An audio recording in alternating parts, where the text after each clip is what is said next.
Welcome to the Schools of Excellence podcast, where we transform everyday leadership struggles into powerful legacies that impact generations. I'm your host, Chani Wilshansky, a 20-year veteran of school leadership who has helped hundreds of school leaders achieve what many thought was impossible through our signature programs, School Leadership HQ and Enrollment Engine. With our battle-tested frameworks and blueprints, leaders have achieved 90% parent retention, 50% less staff turnover, 15% improved profit margins, and increased enrollment by 25%. My mission is simple: to revolutionize school leadership by elevating the skills, the habits, and mindset of passionate leaders ready to create lasting change. Join me as we build your legacy of excellence, one transformative conversation at a time.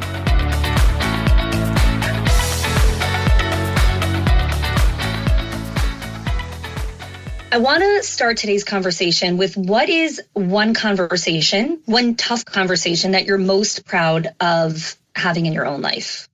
Okay. And personal, and also how it really shaped a lot of the husband, dad, leader you are today. I've had a lot of tough conversations over the years. Like, I've been doing this marriage thing for a while, dad thing for 18 years. Didn't need the tough conversations younger, but as far as my wife goes, one of the most important tough conversations we've had is like, how do we communicate? And I know that's kind of meta, but really, as you connect with someone, I don't think I'm alone in this, but like, it's not always easy. And I've had to grow in my own capacity for being a good husband, being a good partner, being a good dad. So, one of the toughest conversations I've ever had is just with my wife about communication. And honestly, my issue that I was bringing to this is I wasn't fully present for her. Say more about that. I realized that, and it's one of my values too.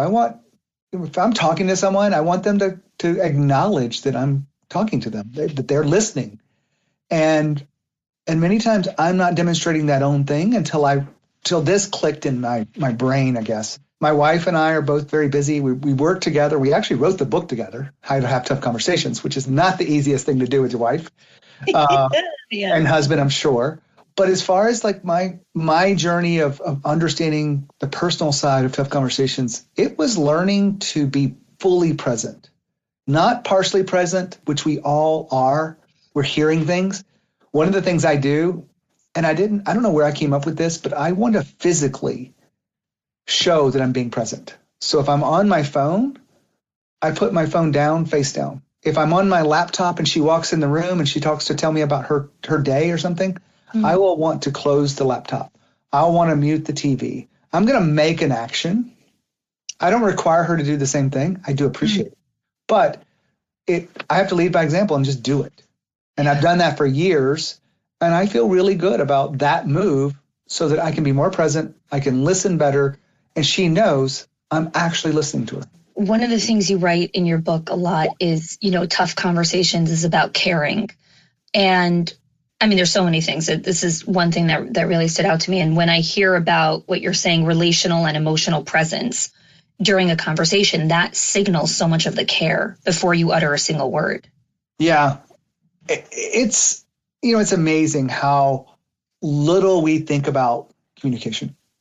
Get out of high school, maybe for some people it's college, and we just show up in life. But what really is necessary for us to connect with others is to be in conversation, to listen, not to listen to respond. I know we've probably already heard that cliche, but to listen, to really listen. I had a coaching client today, and I asked her, if you're the CEO of the company, she's not, but if you were, pretend, what would you fix? She went through two things pretty confidently, and then the third one, she came back and said, I would do it. I think this. And you could just hear that she was not confident about that third thing. And I asked her, do you feel the way you said that? And she's like, she starts laughing. I laugh. It's because we don't take time to really think about how we're showing up and how we could make some small shifts to really be present, really listen, and create that level of care that you were talking about.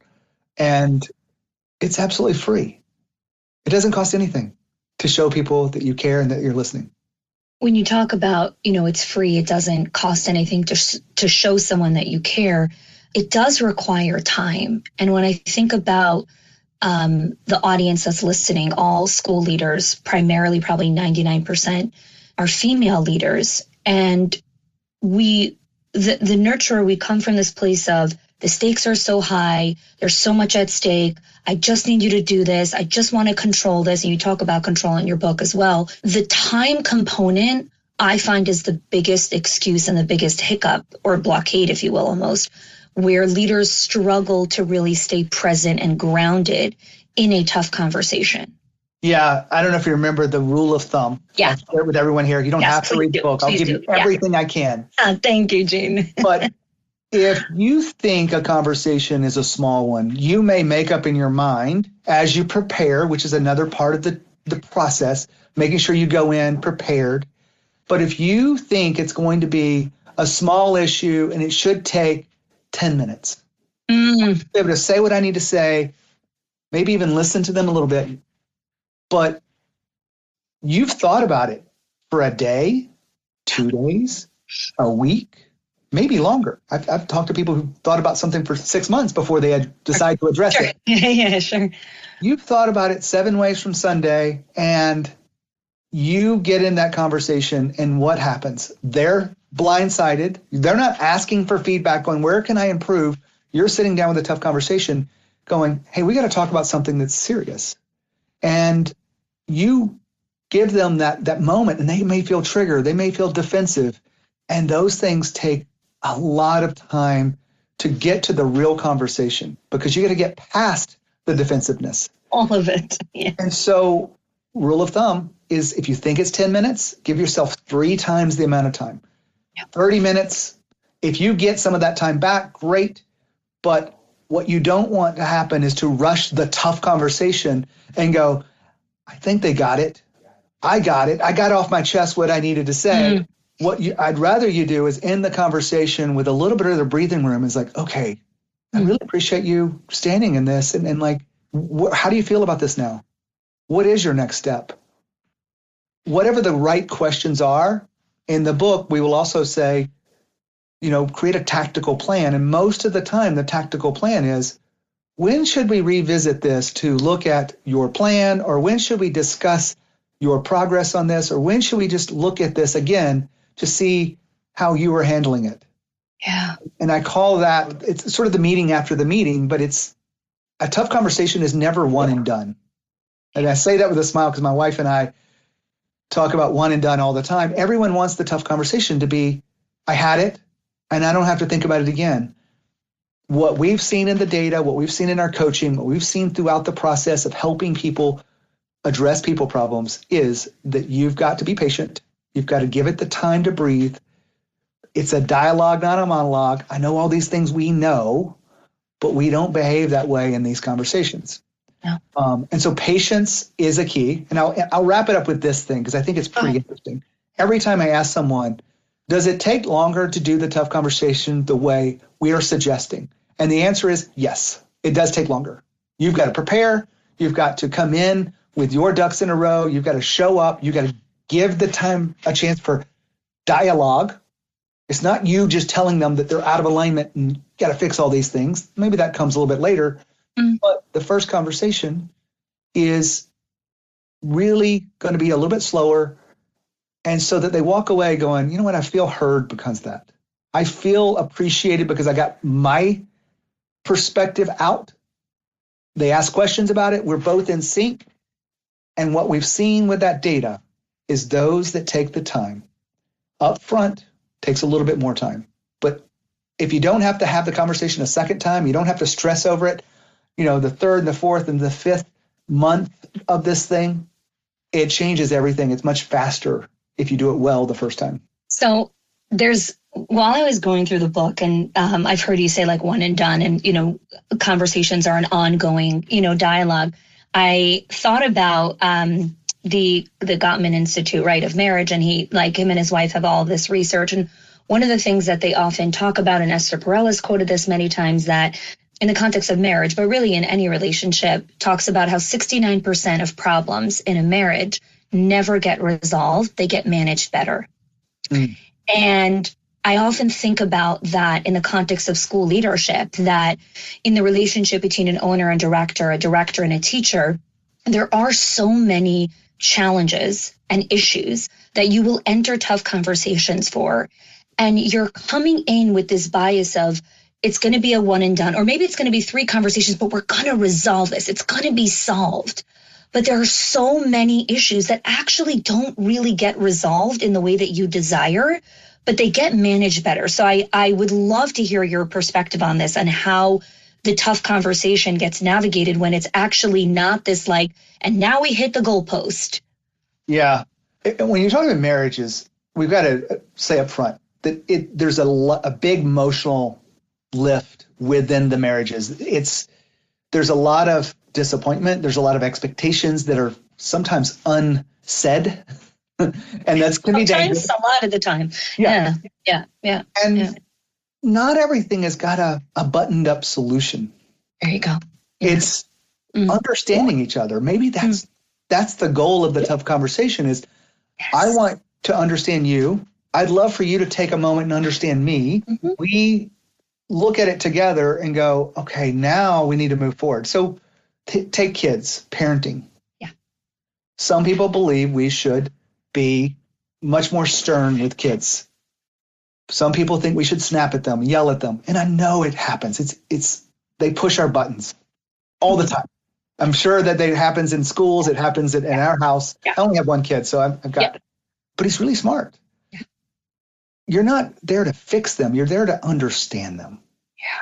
You're there to understand your wife or your husband or your partner, whatever it is. Yeah. And if that's the mode at which that type of tough conversation is, you're successful because it may never go away. It's just, hey, this is what I'm feeling. Do you understand that? And I'll tell you one of the things in our marriage, I'm pretty open and transparent these things. My wife has struggled with sleeping. And when I don't sleep well, she doesn't sleep well, even worse. I know that's terrible grammar, but I'm not going to fix it. But what I'm going to do is listen to her and try to understand her and be as patient as possible with her, because this is something that she's been working on with her doctor. She's been working on with her medicines and hormones and all of that stuff. Yeah. Never probably going to go away. It's me understanding that when I wake up in the middle of the night and I turn on my phone or I got sound on, that I'm being so disrespectful to her in her sleep that I've got to change that behavior. But I'm never going to fix it. It doesn't go away. It just means I better understand how we work, and then it may change over time, and that's just a part of the relationship. So in your prepare part of, tough conversation where, we had spoken about at the beginning of the conversation, the owner has thought about it and they prepared it and they, done. I want to unpack a part of space for a second, because my 14-year-old son was home for the last couple weeks for the holiday. And when I think about teenagers, I often think about they want to have their conversations when they're ready, not when you're ready. Mm-hmm. And that is, first of all, it's so challenging because parents have so many other things going on in their life. And it's like, okay, now I have time. And he's like, well, I want to play video games now, or I'm going here, or whatever it is, right? So my husband and I really made this pact that, during the holiday break, one of us would always be emotionally present or available. So he would get the signal, because here's the thing, they sneak in the kitchen and they're like, oh, dad's on his phone, mom's over here, it's not a good time. And then they retreat back, right? And so you miss the windows. Yeah. So I literally spent half the holiday on the couch doing absolutely nothing. And eventually he crawled on the couch and he was like, oh, what are you doing? And eventually he started talking to me. But that's because I literally was doing nothing. Yeah. And I often think about in schools, directors and leaders, we want to have the conversation when we're ready, at whatever time we're available. What if the other person's not emotionally available or emotionally present in that moment? How do we bridge that? Yeah, how do we bridge that gap? In a work situation, typically the one with the higher authority is the one who makes the time and initiates. Yeah. Does it work the other way around? Yes. Every time I talk to people that are employees of a CEO, and I talk to the CEOs and groups and whatnot, and I go, do you want your people to engage with you and give you feedback? The answer is always yes. Now, is that what they really mean? Most of them, yeah. I'll take them for what they're saying, but some people will say it and not mean it. As far as what you're talking about, being emotionally available and being ready for the conversation, that's part of the planning where you're like, when would be the best time for us to engage? And it's not just your energy level and your commitment to solving. It's, do I think this other person's available? For example, this wouldn't happen, but if you had on your mind, I'm going to have the tough conversation with Sarah today, and she walked in the office and she obviously looked like she was closed off. Maybe she'd been crying. Maybe there was just something where she just, been in traffic or something. She comes in. It might not be the best time to have that conversation. The best thing you could do there would be ask a question. Hey, are you okay? Mm-hmm. What happened? Mm-hmm. You show a caring, empathetic tone and voice, and you then come back and go, I really need to have that conversation. I'm going to give it a couple of hours. And you might even plant a seed. Hey, in a couple of hours, when you get into work, I'd love for us to take 15 minutes or have a little bit of a chat. You don't have to give the details, and just say, I want to give you some space. When you're ready, let's talk about it. Or can we talk about it after lunch? I like that style of tuning into someone, because it's a sign that you're present about what's going on in their life. Because obviously if they were crying, you wouldn't just push forward like, hey, I meant to do this. It's on my calendar. I got to have the conversation now. And it's now. Now's the only time, because then I have to do X, Y, and Z, blah, blah, blah. And here's the thing, Jean, is like, I'm guilty of that. I used to be that leader.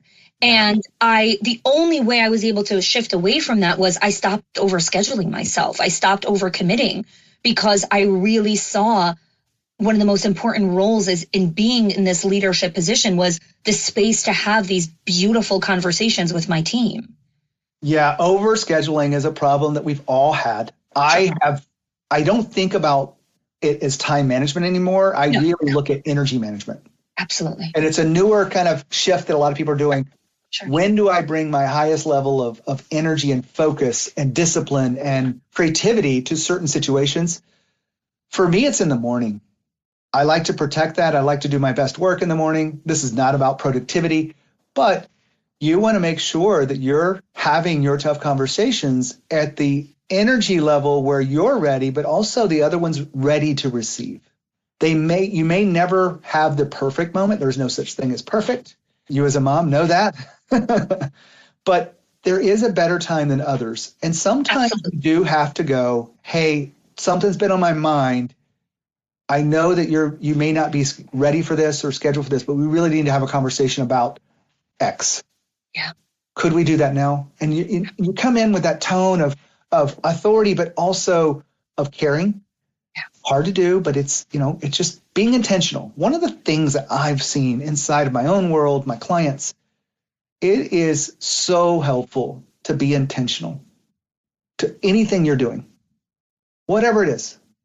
I showed up today, put on a fresh shirt for you. I was very Thank you, Jean. I rested before I came in so that I wasn't trying to scramble, 7 different things and come in kind of frazzled. I was truly excited about being here, be present. I managed my energy for this moment. Mm-hmm. Mm. The problem with tough conversations is we don't actually get to do that in advance. You are managing your energy when it's best for you, but that may not be the best time for your recipient of your tough conversation. One of the chapters, a couple of chapters, you talk about where leaders unintentionally sabotage tough conversations. Can you share, I guess, one of the most common sabotage that leaders do? The most common is avoidance. Okay, let's unpack that. Not doing it. Yeah. Right? It's not my job to say this right now. Or I don't know if I should address this or not. Is it big enough issue or not? Honestly, looking at the data, looking at all the rhythms of tough conversations I've guided people through for 10 years or plus, the smaller things are the easiest ones to have a tough conversations with. So if you're ever facing something with someone's just a little bit out of alignment, that's a much easier place to test your skills than, oh my God, we think completely different on this. Their attitude off the charts and I need them to be over here. I'd rather you have early and often conversations. One of the things that me and my wife had to, I'll put in air quotes for those that might be watching the video, discuss and have a tough conversation on is, what do we include in the book and not include in the book? Yeah. Oh gosh, yes. And editing this book for us was not easy. What it looked like was 3 hours, 3 days a week of us alone sitting on the couch with our laptops discussing each chapter, the stories, the tools, the flow, tone, humor or not humor, whatever it is. And we debated over one part of the book that I think is one of the most important pieces of the book that we added fairly late into the game, which was on page 35, there's the 4 phases of a tough conversation. And I bring it up because my wife goes, you don't need it. And I go, well, I've been having these coaching calls where I'm talking people through and helping them be prepared and confident and have a more effective tough conversation. And I think it's different. She goes, I don't see it as being different. And I said, well, if you've talked to someone about something for the 3rd time, you may have a little bit more of frustration inside you. You may have a little bit less patience, if you will. You just want to draw a line in the sand and say, this is what I expect from you and do it. That's on the 3rd conversation. But on the first one, it's a very different tone. And the way we've defined it in the book is phrase 1 is understand and clarify, which is a little bit more of a curiosity take. You ask questions, you probe, you dialogue. Those are really important. The sabotage that happens along with that, avoidance is certainly a big thing, but a lot of people will think about phase 1 and not have the conversation. They will think about phase 2, which is name the pattern, and not have the conversation. They will think about phase 3, be direct, draw the line in the sand, put a PIP, a PIP, a performance improvement plan for those that don't know what I'm talking about, written down. They will put all those aside and wait till phase 4 and just say, I can't take it anymore. It's time to exit that person or fire them. That's the wrong approach to take. You want to make sure you're scanning across your team and looking for a tough conversation that could be had. And in my world, I would love to have the little ones so that they don't grow into big problems and that we catch them before they get to be too far off alignment. And it's an easier, softer conversation. There's less defensiveness when it's a small thing. And those are the 2 big areas, I think, for sabotage. Yeah, I love that.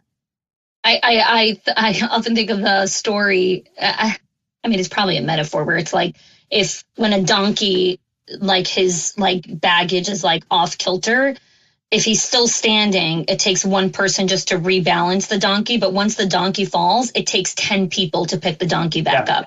Yeah. Something like that. And it's the same concept, right? Like readjust and create alignment. It'll just take you 5 minutes. But if you wait till the person's on the floor, you're done. It's so unnecessary. One of the questions I'm really curious about is, you've been doing this for a long time, right? You've been married for a long time. You've walked people through so many moments of courage, because that's why I really look at a tough conversation. Yeah. And I'm curious, what still really inspires you about the power of this kind of honest dialogue? I have not always been a coach. I really believe the reason I'm a coach is, and it's my purpose in the world, is to transform others and to be better leaders, to be better fathers or wives and be better husbands and mothers and whatnot. I don't do family coaching and whatnot. I know. Yeah. But I'm looking at the whole person. Yeah. And I'm looking at this and I want to see a transformation. I can get into the strategy of leadership as well as anyone, which is like holding people accountable or how do you empower someone. But the real work that I do and what really fuels me is helping people transform. One of my recent clients said to me the other day, he gets a lot of anxiety when things don't go his way. And he struggles with this a while. And a lot of it comes from him just pushing himself and pushing his company, because most of my work is fast growth companies. I don't know why. That's why I chose to work in this group.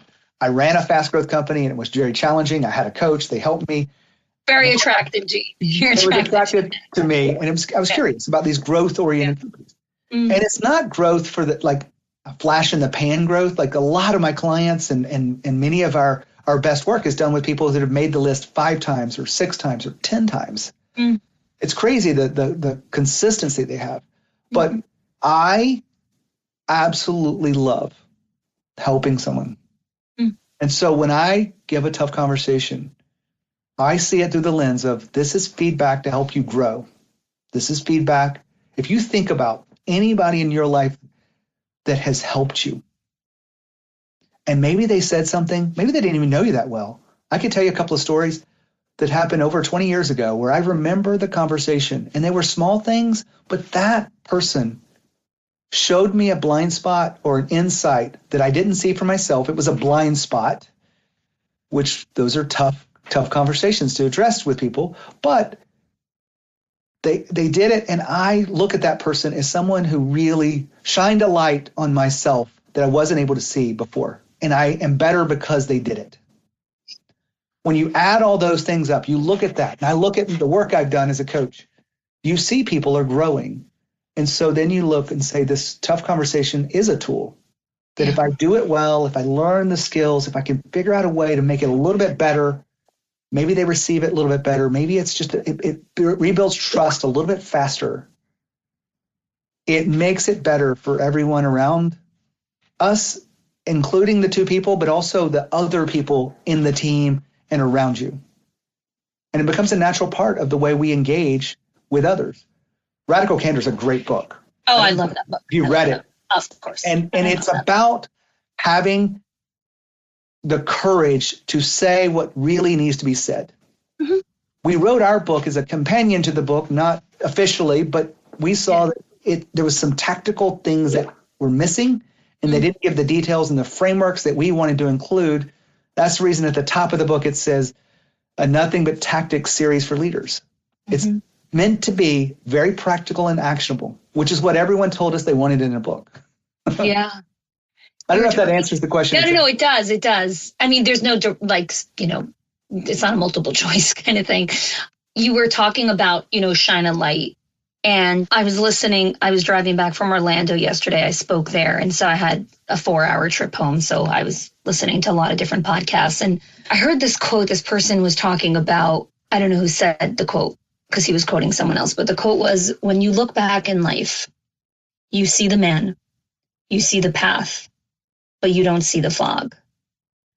And there's so many ways to interpret that. And I started writing a whole podcast series just on that quote, because when you're in the fog and in the thick of things, you don't have visibility, you don't have clarity.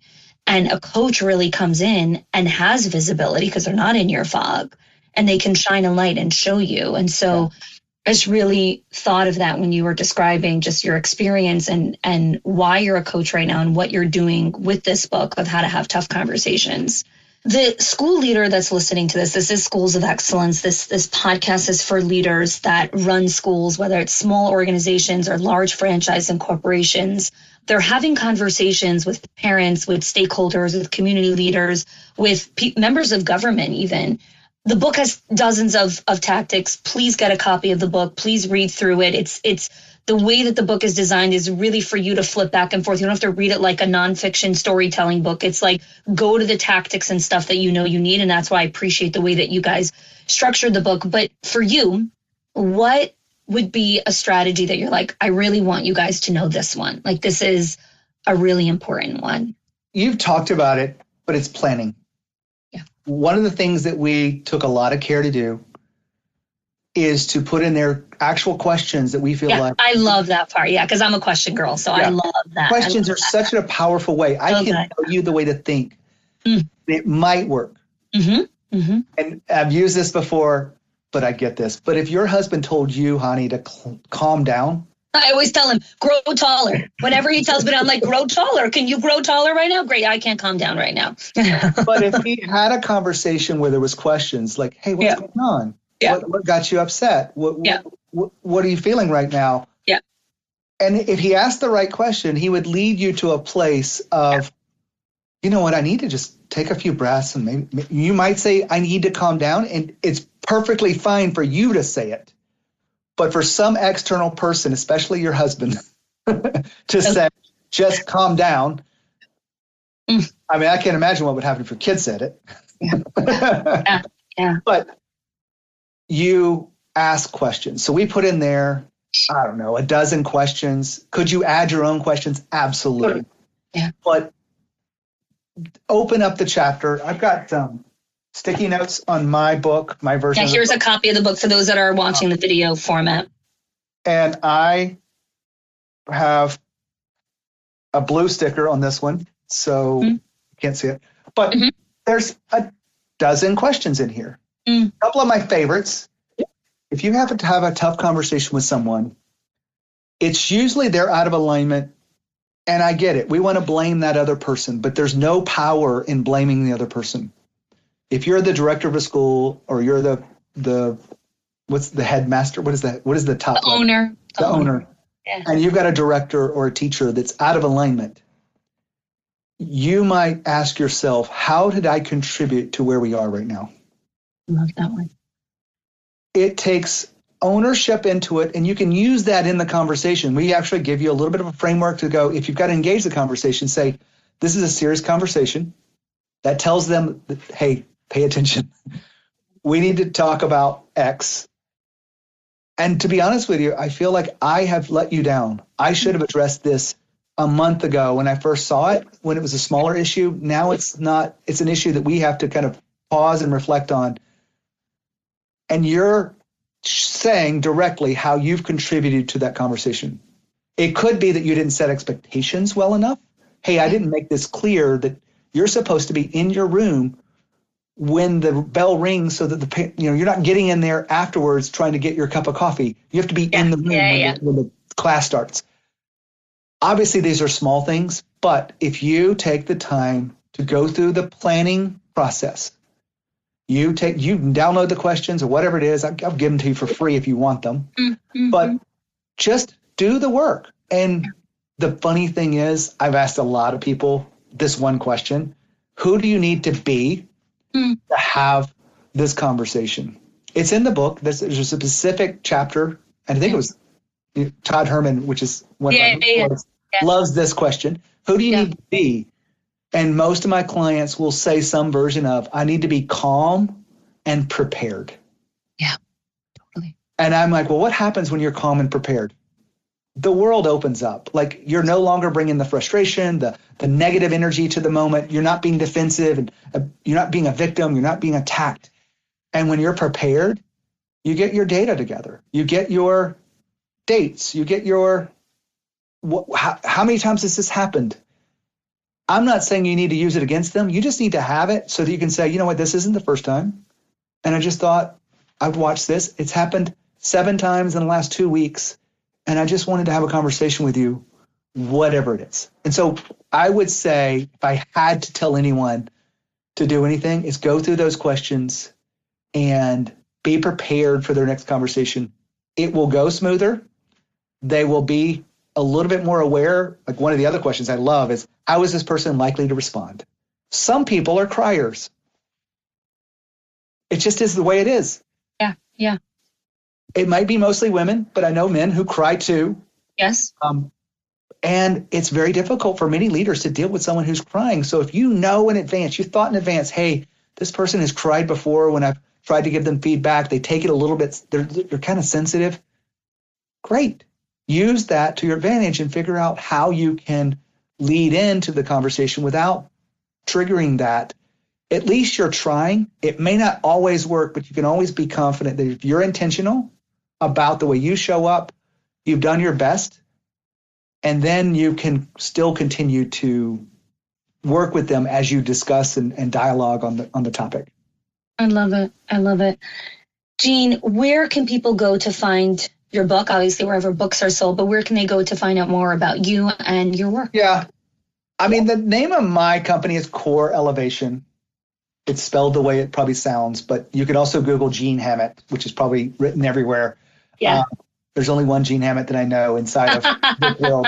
But wherever you buy books online, it's not in formal bookstores. We're self-published. We wanted to move fast. We didn't get a formal publishing deal. Maybe we'll do that down the road. It's selling really well. Amazing. I'm really happy of the impact it's making, but you can get it at Amazon, Barnes & Noble. I think you can even get it at like Walmart online books and things like that, Target. So yeah, wherever you buy online books. Yeah. Gene, thank you so much for joining me for this conversation. I was excited to have it. I've dug into it. I have dog-eared a lot of the stuff here. So I highly encourage all the leaders that are listening to this to get this book, because I believe there's so many phenomenal tactics inside of here. So thank you. I really appreciate it. I'm glad to be here. If you are loving the Schools of Excellence podcast and have gotten any value out of it for your school, I would love if you can do two things for me.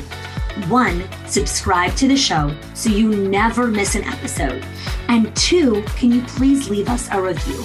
Reviews help other school leaders know that this is the place to learn how to build a school of excellence. And I would be so grateful if you can do that for us.